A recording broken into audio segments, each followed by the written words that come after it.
یو سپین ږیري خپل زوی ته وویل: زویه، ته پوهېږې چې جنت مفت او وړیا دی او اور په پیسو سره دی؟ زوی وویل: پلاره، دا څنګه؟ پلار وویل: اور یا دوزخ په پیسو سره دی. هغه چې خمار کوي پیسې به ورکوي، هغه چې شراب څښي پیسې به ورکوي، هغه چې سګریټ څکوي پیسې به ورکوي، هغه چې ساز او موسیقي اوري پیسې به ورکوي، هغه چې د بدو کارونو د پاره د باندنیو ملکونو ته سفرونه کوي پیسې به ورکوي. او زویه، جنت مفت دی. هغه چې لمونځ کوي په مفت یې کوي، هغه چې روژه نیسي په مفت یې نیسي، هغه چې استغفار وایي په مفت یې وایي، هغه چې د الله جل جلاله لبیري د حرامو څخه سترګې پټوي په مفت یې پټوي. په آخر کې وایم، مسجدونه مفت او وړیا دي، خو د رقص ځایونه په پیسو دي. اوس نو ستا څنګه خوښه ده؟ غواړې چې پر اور پیسې ورکړې او که په مفت؟ ابو امامه رضی الله تعالی عنه وایي: یو سړي د رسول الله صلی الله علیه و آله وسلم څخه پوښتنه وکړه چې ایمان څه شی دی؟ رسول الله صلی الله علیه و آله وسلم وفرمایل: اذا سرتك حسنتك وساءتك سيئتك فأنت مؤمن. رواه احمد. یعنی کله چې ستا نیکي تا خوشحاله کړي او ستا بدي تا خواشینی کړي، ته مؤمن یې. یعنی که د ښه کار په کولو سره خوشحاله کېدې او د ناوړه کار په کولو سره خواشینی کېدې، دغه ایمان دی. سړي بیا د پوښتنې پر قسم وویل: ګناه څه شي ده؟ رسول الله صلی الله علیه و آله وسلم وفرمایل: اذا حاك في نفسك شيء فدعه. رواه احمد. یعنی که په کوم کار زړه نه خوشحاله کېدی او دا شک درته پیدا کېدی چې دا به ګناه، یو نیک او صالح سړي ته د پوښتنې پر ډول وویل سوه: کله چې الله جل جلاله یو بنده خوښ ولري، نو د دغه بنده سره څه کوي؟ هغه صالح سړي وویل: د هرې خطا او کوتاهۍ په وخت کې د استغفار ویلو الهام ورته کوي. یعنی استغفار ویلو ته یې ورپام کړي او استغفار په ووایي.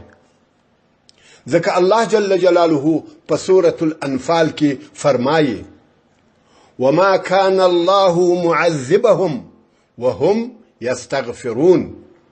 سورة الانفال آیات نمبر 33. یعنی او الله جل جلاله دوی ته په داسې حال کې عذاب نور کوي چې دوی د الله جل جلاله څخه د بخښنې غوښتنه کوي یا استغفار وایي.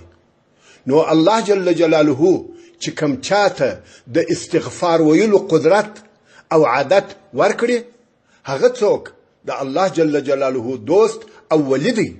الله جل جلاله یې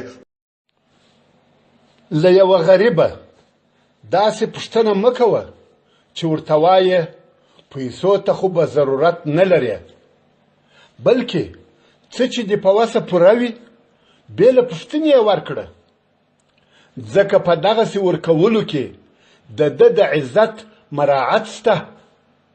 خاصتا بیا له هغه غریبه پوښتنه مه کوه چې کله ناکله در سره مخامخ کیږي. همدارنګه د یو چا څخه د هغه ټپ یا داغ د سبب پوښتنه مه کوه چې د ده پر مخ وي، ځکه مخ د عزت ځای دی او ته نه یې خبر.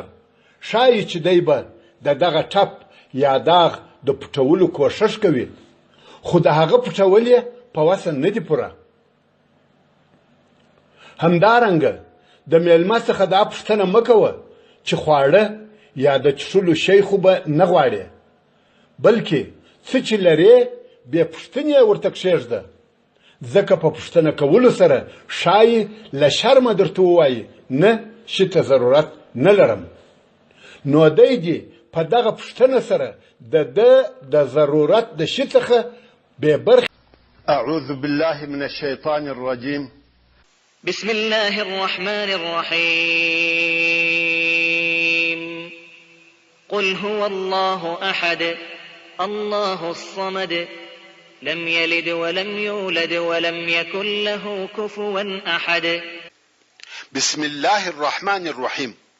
شروع کوم په نامه د الله، هغه الله چې ډېر مهربان او پوره رحم لرونکی دی.